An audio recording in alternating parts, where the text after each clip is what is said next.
Singing wise बहुत high नहीं गा पाते हो, आपकी रेंज उतनी हाई नहीं है एंड तो आप इसे थोड़े लो पिच में गा सकते हो। मैं आपको एक एग्जांपल देके बताता हूँ। शुरुआत का पार्ट मैं इसका बताता हूँ।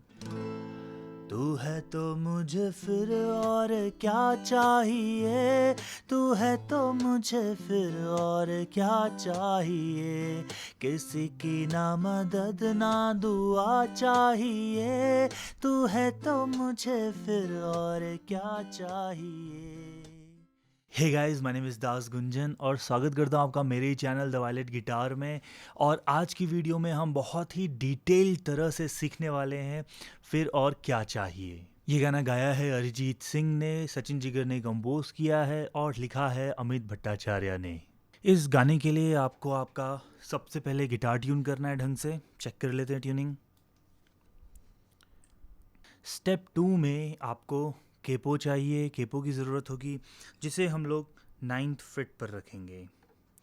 हमेशा केपो को जब भी आप हायर फ्रिट्स में रखते हो तो चेक करना है कि क्या आवाज़ साफ़ है, क्योंकि कई बार यू नो हम केपो रख तो देते हैं बट आवाज़ साफ़ नहीं आती है, वो बस करती है। जैसे ये बस कर रहा है अभी।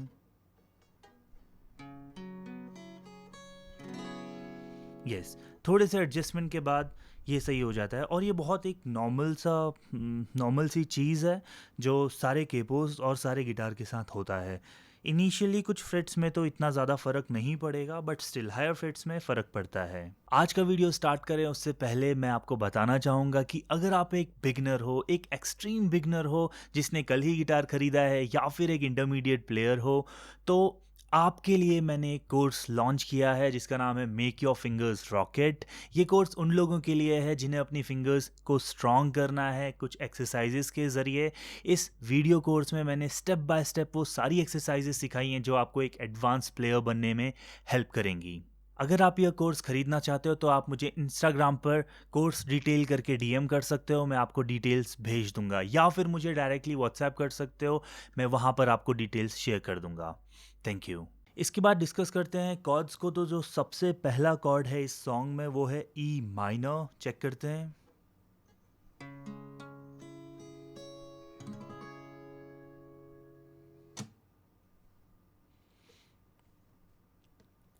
इसके बाद जो कॉर्ड हम यूज कर रहे हैं वो है D major,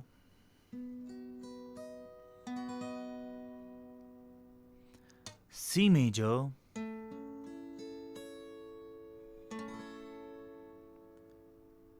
G major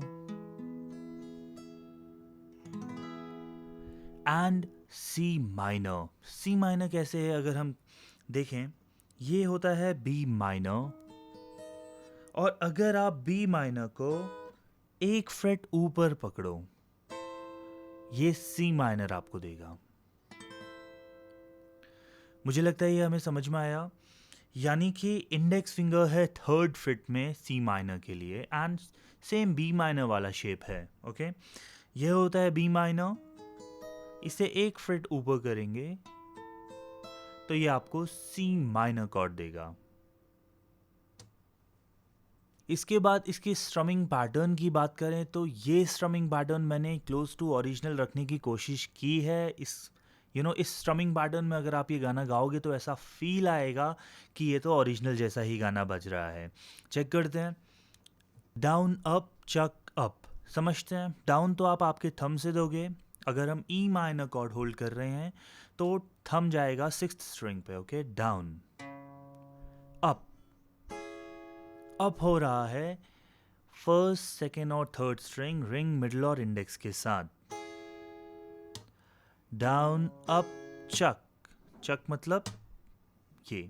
okay, down up chuck up and then आप उसे अप दोबारा से ले रहे हो। अगेन अप में सिर्फ और सिर्फ फर्स्ट थ्री स्ट्रिंग्स प्ले हो रही हैं हमेशा, first, second and third with your ring, middle and index finger respectively. अब अगर यही चीज़ हम डी मेजर कॉर्ड में देखें तो आप डी मेजर कॉर्ड होल्ड करोगे और इस बार थंब जाएगा फोर्थ स्ट्रिंग पे। डाउन अप चक अप, यह समझ पाए? डाउन यानी कि जो थंब अपना काम कर रहा था अब वो फोर्थ स्ट्रिंग से करेगा। सी मेजर के लिए थंब जाएगा फिफ्थ स्ट्रिंग पे। ओके, जी मेजर के लिए टॉप स्ट्रिंग, सी माइनर के लिए फोर्थ स्ट्रिंग पर जाएगा। यह जो थंब की प्लेसमेंट है वो बहुत ज़्यादा इम्पॉर्टेंट है। इसे हम बेस नोट्स कह रहे हैं। डी के लिए हमें फोर्थ स्ट्रिंग प्ले करना है, ई माइनर के लिए सिक्स्थ स्ट्रिंग, जी मेजर के लिए भी सिक्स्थ स्ट्रिंग, सी मेजर के लिए फिफ्थ एंड सी माइनर के लिए फोर्थ स्ट्रिंग। अब हम लोग देखते हैं सॉन्ग को कैसे हो रहा है।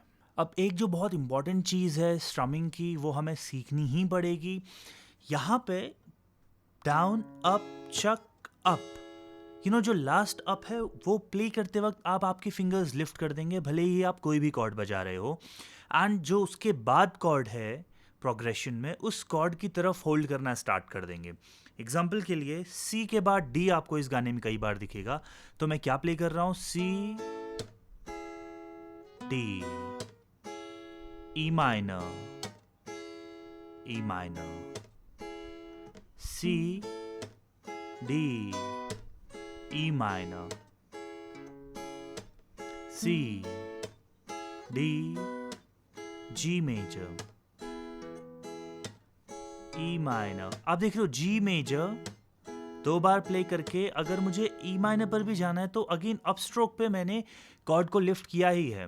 अब अगर आप इस सॉन्ग में मुझे प्ले करते हुए देखोगे ध्यान से तो आपको ये चीज़ अच्छे से क्लियर हो जाएगी। ओरिजिनल सॉन्ग है 9th फ्रिट के साथ, बट अगर आप अनकंफर्टेबल फील करते हो 9th फ्रिट में गाने में, क्योंकि अरिजीत सिंह ने गाया और काफ़ी हाई पिच में गा रखा है, तो आप इसे 5th फ्रिट पर भी रख सकते हो केपो को, और एग्जैक्टली वही चीज़ कर सकते हो जो मैंने करी है।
और फिर इसके बाद वही सारी चीज़ें प्ले होती हैं जो हमने शुरुआत में प्ले करी थी। मुझे लगता है आपको समझ में आया हमने क्या किया आज, एंड अगर आप, जैसे मैंने शुरुआत में बताया था कि अगर आप एक सिंगिंग वाइज बहुत हाई नहीं गा पाते हो, आपकी रेंज उतनी हाई नहीं है, एंड तो आप इसे थोड़े लो पिच में गा सकते हो। मैं आपको एक एग्जांपल देके बताता हूँ, शुरुआत का पार्ट में इसका बताता हूँ। तू है तो मुझे फिर और क्या चाहिए, तू है तो मुझे फिर और क्या चाहिए, किसी की ना मदद ना दुआ चाहिए, तू है तो मुझे फिर और क्या चाहिए। और आप इसी तरह से पूरा सॉन्ग गा सकते हो। अगर फिर भी आपको कुछ डाउट्स रहते हैं तो प्लीज़ आप मुझसे कमेंट करके पूछ सकते हो, और अगर आप इस गाने को मुझसे वन ऑन वन सीखना चाहते हो तो आप मुझे व्हाट्सएप कर सकते हो इस नंबर पे, या फिर अगेन इंस्टाग्राम पर डीएम भी कर सकते हो, और हम लोग इस गाने को मेरे साथ वन ऑन वन सीख लेंगे। Thank you. और अगर आप इस गाने को मुझसे लाइव ज़ूम पर सीखना चाहते हो तो आप मुझे व्हाट्सएप कर सकते हो या इंस्टाग्राम भी कर सकते हो। मैं सारी डिटेल्स वहाँ दे दूँगा। वो एक पेड लेसन होगा, बट स्टिल मैं अपनी पूरी कोशिश करूँगा कि आपकी मदद कर सकूँ। Thank you.